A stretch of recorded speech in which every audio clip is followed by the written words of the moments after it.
So James, there's been some research that's been done around when Christians lose their faith.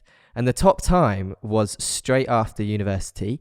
And then the second time was just before university, so between school and uni. So why do you think so many Christians stop going to church after school and also stop going to church after uni? What do you think is going on there? Part of it is probably an independence thing. It's the first time they've got to make the choice as to if they'll carry on with following Jesus or not.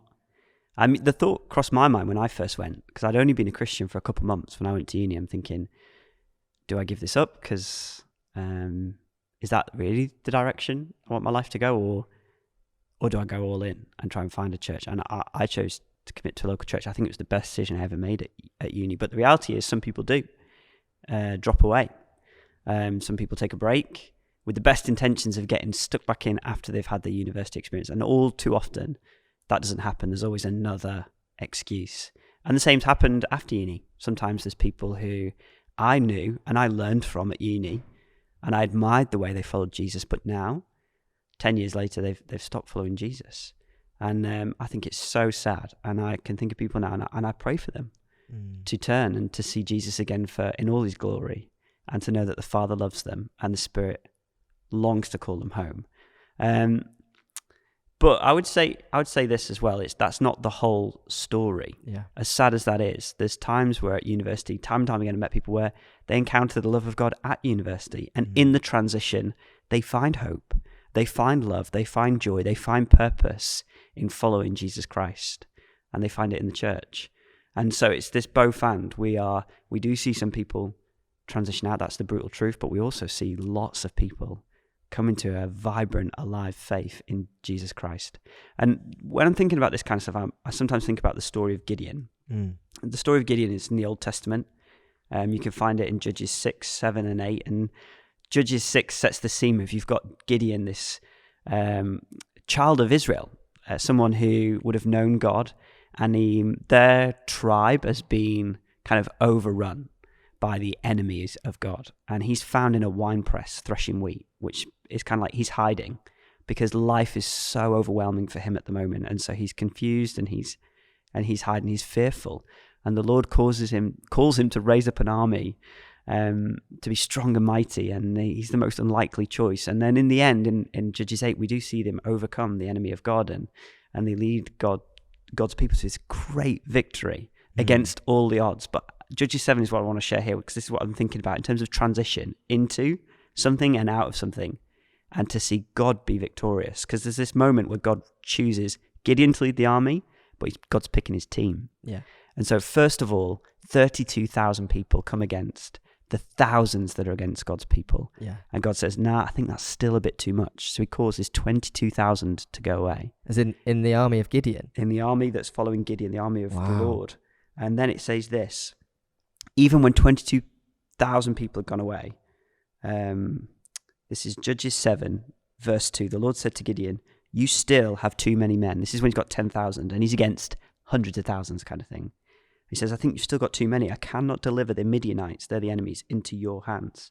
Or Israel would boast against me, saying, my own strength has saved me. And so, with the 10,000s, he says, Gideon, let them come to the water, and those that lap like dogs, drink the water like dogs, like licking it up.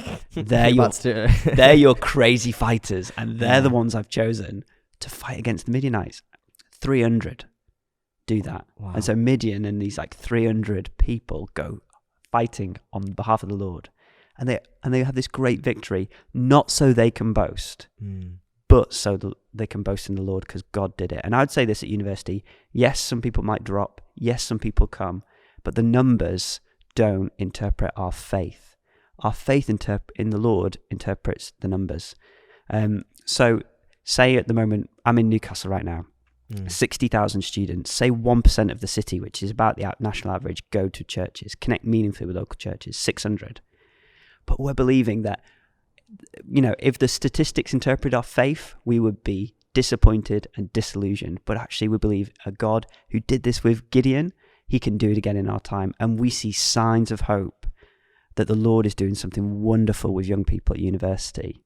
It's when the church opens up its doors to serve the clubbers in the city I have hope that the 600 can influence the 60,000. It's when we do things like Alpha, which explores the basics of the Christian faith, and students who've never heard about Jesus Christ hear about him and choose to follow him. That's when I have hope that the 600 can influence the 60,000.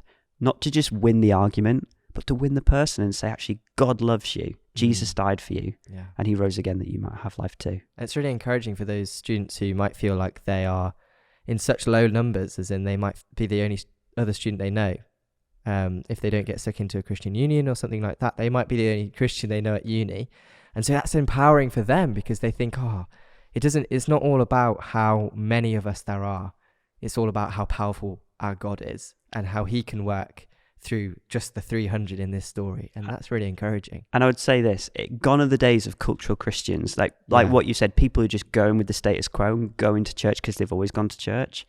What we're seeing at university, for those that have made the transition, is they've chosen to be there, not because it's easy, but because they love God and they want to be there. So you find yourself surrounded with these peers who are so committed to God, following his ways. They just love him and they love sharing him. And it's such an exciting, vibrant kind of community to be a part of when you find a church at university, because people want to be there.